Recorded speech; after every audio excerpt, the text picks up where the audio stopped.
పిల్లలు మనం ఒక ఆట ఆడుకుందాము. ఇక్కడ ఉన్న అక్షరాలు తోటి ఆడుకుందాం మరి. ఓకే, ఇక్కడ 4 రకాల అక్షరాలు ఉన్నాయి కానీ వరుస క్రమం ఉన్నాయా? లేవు. మరి వరుసగా నిలబడండి. 1 2 3 4 నంబర్లు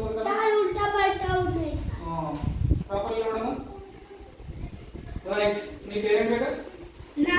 ఎన్నో అక్షరం నువ్వు? ఒకటో అక్షరం. నువ్వు నాన్న? బా. ఎన్నో అక్షరం? రెండో అక్షరం. నువ్వు బేటా? ఎన్నో అక్షరం? నువ్వు ఫోర్త్ అక్షరం. సో ఓకే, ఇక్కడ నా అనే అక్షరం ఉంది, 1వ అక్షరం అంట. వా ఉంది, 2వ అక్షరం. తా ఉంది, 3వ అక్షరం. రమ్ ఉంది, 4వ అక్షరం. ఓకేనా? మరి ఇక్కడ ఉన్న అక్షరాలు కలిపి చదువుతాం. అంటే కొన్ని 1 2 అక్షరాలు ఏమవుతాయి, 2 3 అక్షరాలు ఏమవుతాయి చూద్దాము మరి. రైట్. ఓకే, రెడీ ఆటకి? ఓకే, ఫస్ట్ 1 2 అక్షరాలు. Okay, very good. 3 4 అక్షరాలు పక్కకి వెళ్ళిపోయినాయి. దూరం పోయినా మరి. సరే, ఇక్కడ ఉన్న అక్షరాలు ఏంటండి? వెయిట్. 1వ అక్షరం ఏంటి? నా ఉంది. 2వ అక్షరం ఏంటి? మరి 1 2 అక్షరాలు కలిస్తే ఏమైతుంది? ఏ పదం వస్తుంది? ఓకేనా? నెక్స్ట్ 3 4 అక్షరాలు. ఓ 3 4 అక్షరాలు వచ్చేసారు. Very good, very good. మరి ఇక్కడ 3 4 అక్షరాలు అంటే 3వ అక్షరం ఏముంది? తా ఉంది. 4వ అక్షరం ఏముంది? రమ్ ఉంది. మరి 3వ అక్షరం తా, 4వ అక్షరం రమ్. తా రమ్ తరం. 3 4 అక్షరాలు కలిపితే ఏమొచ్చింది మనకు? పదం తరం. రైట్. ఇప్పుడు 1 2 3 4 అక్షరాలు.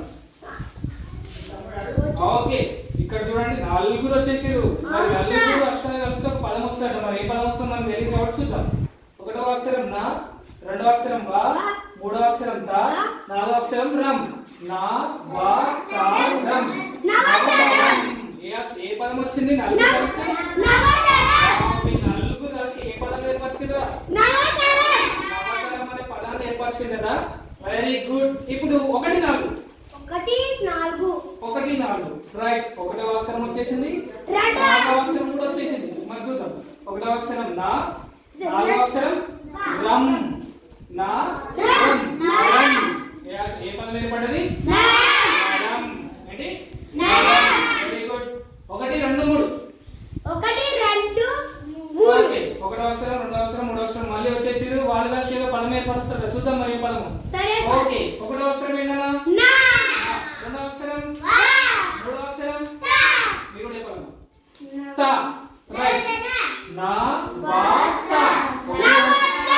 1 2 3 అక్షరాలు కలిపి నవత అనే పదం ఏర్పరిచింది. ఏ పదం ఏర్పరిచింది? నవత. 2 4. 2 మరియు 4వ అక్షరాలు చూద్దాం. 2వ అక్షరం ఏంటమ్మా? వా. 4వ అక్షరం ఏంటమ్మా? రమ్. మరి 2 4 అక్షరాలు కలిపి ఏ పదం ఏర్పరిచింది? వరం. మనం ఇప్పుడు 4 అక్షరాల పదంతో ఎన్ని రకాల పదాలైనా ఏర్పరచుకుంటాం కదా. దీన్ని ఒక ఆటలాగా ఆడుకున్నాం కదా. మరి బాగుందా?